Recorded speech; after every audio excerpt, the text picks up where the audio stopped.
Hello, guys. Yeah, can you hear me? Um, I've uh, I've taken the decision to give up alcohol, and I mean, there's a number of reasons why. But first and foremost, the most important thing is obviously my health. Um, I can't. I've been drinking a lot, and I can't sustain that level of consumption without it having a really bad impact on me. Um, it probably already has. I might, I don't know whether my liver is uh, irreparably damaged, and I'm going to have trouble with it in a couple of years or anything. But um, it just seemed like a good idea to kind of stop all of that. Um, I I I did notice that when I was taking my meds and drinking alcohol that um, I wasn't benefiting so much from those meds. um, I I would drink so much, and I'll tell you in a bit how much I used to drink. This is my second second day of sobriety, so once I get to midnight, then I'll have done like 48 hours, let's say. um, yeah, it's I know that it's impacting on my health, but as I say, when I I have like memory blackouts, and the memory blackouts can be quite troublesome because I can say and do things that are like really offensive, and basically not even know that I've done it the next day. I I you know sleepwalk um when I've had a lot to drink, and sleepwalking sometimes culminates in urinating in a wardrobe or something like that. I think a lot of men have actually done that, but mine was to the extreme, and and then I woke up in the morning, hungover, and not really remembering how the evening ended. So if I was out with friends, then I just felt that I'm not actually getting any benefit from it because I can vaguely remember the early parts of the evening, but then as we get more and more drunk, I tend to forget what was said and what we did, where we drank in, how sometimes even how the hell did I get home, you know, and it's it's obviously um, a big thing with bipolar and BPD that uh, I like in my case, I use alcohol as a coping mechanism, as a crutch, as a way of expressing my hypomania, and you know it's got to stop, and that's a decision I've taken. Now I've got a alcohol counselor who is going to ring me every week on a Wednesday.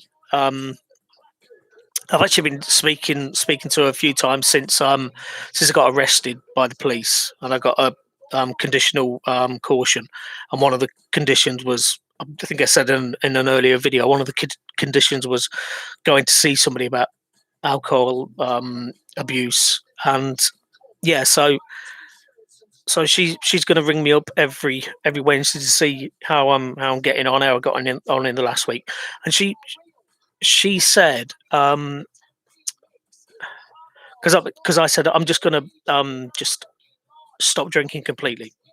You know, basically, I was going to pour all of the alcohol down the sink, but and this might be a mistake, but I've got like a third of a bottle of whiskey on my optics on the wall, and I want that there. So as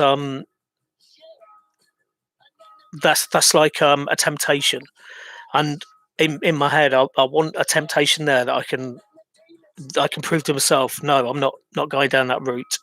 Um, yeah, but the counsellor's called Bronwyn. She said maybe I shouldn't go just flat out not drinking. Maybe just have like a, because I said I used to have like 8, 9, 10 cans of lager, in an evening. Um, and she said just have like a couple, just to ease yourself out of it. But the thing is, 48 hours without alcohol is actually a bit longer than that, isn't it? Um, and there's no real, I can't really see much in the way of tremors. And bearing in mind that a lot of the medication that I'm taking can cause tremors as well. But no, it's 48 hours, and you know, things are okay. Um, I I used to do the go sober for October, so I and that was a period where I was drinking a hell of a lot. Um, I used to go down the pub every single night and have like 10, 12 pints. And then for the October thing, it was for a charity, the Macmillan Nurses in the UK. They look after people with cancer. And it's a sponsored thing where you just go sober for the entire month. And and I did that 3 years running, no problem. And I truly genuinely believe that my addiction to alcohol, because I have got an addiction to alcohol. It'd be stupid not to admit that. Unfortunately, I'm digressing again. I can't go to Alcoholics Anonymous because of the COVID thing, and they do meetings online by video, but I don't like that because I don't know who's there. Basically, I need to I need to see that I can trust the people in the group before I start opening up. Although I am opening up now. My name is Shaun, and I'm an alcoholic. Yeah, but I I genuinely do believe that my addiction is a psychological one. So if I've had a bad day, um, to be fair, up until this point, I wasn't drinking every single day. I'd probably have a few beers one night, have a couple of nights off, then have a few more beers, then have one night off, and then a few more beers, and then 3 nights off. So it's just been kind of, I suppose they call it binge drinking, don't they? Um, and I, like I say, I think mine is psychological, and I don't think I'm going to have any withdrawal symptoms or anything like that. I think the DTS are the worst ones for genuine alcoholics, where they're shaking like a shitting dog.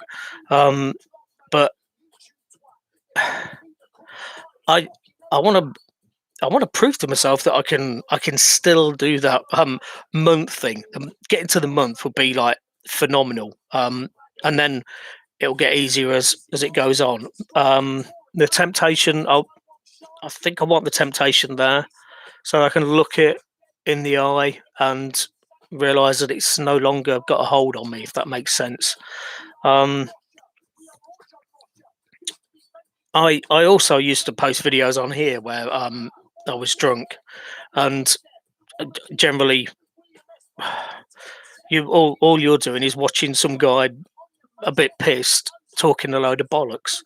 Um, but yeah, so like I say, psychological. I think my addiction is. I don't think it's a physiological one, and so I think I'm going to be able to push through it. Um, there's going to be all sorts of benefits. I'm going to lose weight because my go-to thing was mainly lager, which is like really fattening, and sometimes wine, and that's kind of fattening as well, and occasionally spirits. But yeah, the lager has made me put on weight. I've also put on weight because of the quetiapine, because that makes you uh, put on weight. It's got weight gain in one of the side effects. So yeah, the benefits are I'm gonna my my beer belly's probably gonna shrink a little bit, hopefully, because it is getting a bit. You can't see it there, but it is getting a bit big. But I've got like thin arms. I suppose it just puts the fat where it's going to put it. I've noticed my legs are getting quite chubby as well. I noticed that with like when I pull on a pair of jeans. I weighed myself last night, so I was just a bit worried because my stomach just felt really, really big. Um, so I weighed myself last night, and I was just under 12 stone. I think it was 11 stone 12 and a bit or something. Um, and I used to weigh like, well, back in the day, I used to weigh about 8.5 stone. Soaking wet through. Um, but I'd like to get back down to about 10 stone. Um, I think that is still for me because I'm only 5'4", 5'3", something like that. That for me is still bordering on being obese, um, but it's not really really unhealthy. So yeah, weight loss, that'll be a good thing. My IBS won't be playing up so much because lager um, does unspeakable things to me, and so so my poos are going to be as normal as a poo can get. Um, and I want to get back into like walking. I'm never going to be a runner because I don't know if there's a lung problem in my family, but basically if I try to run, literally I can run for about 20 meters before I'm completely and utterly out of breath. So that was when I I could run. I mean now I'm like even walking, even like trying to get up the stairs, I get out of breath. I mean, the thing with the thing with being overweight is, and mine's like I say, mine's in my belly. So, but it's like when I'm bending down to try and put shoes on or something, I just get so out of breath because it's just crushing your lungs and everything. Um, so yeah, what was it? Yeah, I want to try and get fit so as I can do a bit of walking, which will help my heart and everything, um, and I just want to have a really focused mind, really focused, um, and try and enjoy life for what it is. I mean, I've been breaking the rules during the lockdown, and I've been going out visiting places, and I never used to do that. Um, and normally, if I go out and visit a place, when I come back home, I don't feel the need to crack open a can of lager. Um, I'm trying to think of all of the triggers that would normally make me um, turn to lager. Um, being disappointed by something. So if I I mean that normally comes with like relationships when a relationship ends or you have an argument with your partner or something. My my usual retreat would be to have a few beers and just try and push that shit to the back of my mind. Which means you're not really dealing with that shit, and sometimes that shit needs dealing with. And when you're pissed, your partner doesn't want to deal with that shit because you could be an asshole. So I've been told.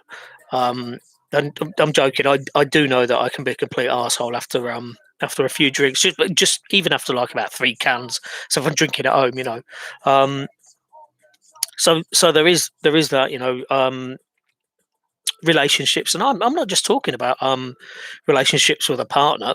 If you're in a work environment and you have a shitty day, you your line manager's been a complete twat, and when you get home, you just crack open a can of lager or bottle of wine or whatever's your poison, and and yeah, um, you try and chill out. Um, it is that interpersonal relationships which can push you to alcohol as well. I'm trying to think what else pushes me to that. But if I think about thoughts that I know are going to upset me, let's say, like I'm trying to think of examples without actually using like real ones, because I don't want people saying, "Oh, he's like." No, but if I okay, if I think about the way that I was an arsehole to somebody, and I probably feel a bit ashamed, a bit embarrassed. So I crack open a can of lager and go through that. Um, if like when I've had a relationship that's broken down, if I accidentally see a photograph of an ex, like, I mean, shortly after the relationship's ended, you see a photograph of accidentally of an ex with a new guy. That's that's another thing. Crack open a can. Um, because I know you won't believe this, but I've been dumped quite a few times. Um, so um, yeah, so but that's another relationship thing. But thinking about when you when you're trying to think about uh, when people have done bad stuff to you, um, and you try not to think about it, but then you do, and then you think, "Oh, I'll have a beer just to try and chill me out and everything." So there's all these little triggers that are like that. Another thing is friends. I've got I've got quite a few friends that are big drinkers. I kind of spent 20 years in that kind of culture where like you go out with your mates, you see your mates after work down the pub, and you're only going to have a couple of pints, but then you get pissed and you have to leave your car there, and then you have to pick it up in the morning. You walk down to the pub again and pick it up because you've got to get to work, and then there's a risk that you're probably over the limit when you're driving to work. There's all sorts of shitty things that can happen with alcohol, and trust me, they've pretty much all happened to me. I've lost partners because of alcohol consumption. Um, I've lost my driving license twice, although I haven't. The last time was probably about 7 years ago. Oh wow! Um, the first time I lost my license, it was for 9 months, and the second time it was for 3 years. So it has a massive impact on your social life, on your family interrelations, on work. It all impacts on it. I'm trying to think if I've actually had any alcohol related illnesses. No, but I have like got into scuffles and things like that when I've been drunk. Sometimes I wake up somewhere and I know that I've been kicked in the face or something, but I can't remember much about it. I did get mugged a few years ago, and got my jaw broke. That was because I was pissed. I think, yeah, I, and I lost some stuff, so it can have financial impact. And beer costs money. I know it's a lot cheaper to drink at home, and it definitely is because it's about £4 a pint. Um, and you can get like you know 4 cans of lager for that.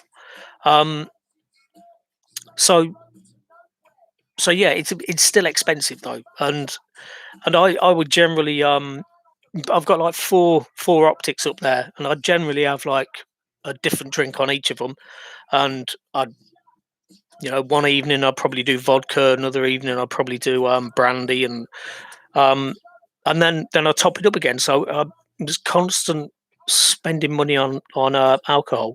Um, I've done some online shopping. It's not coming till June 1st because that's the only delivery slot I could get.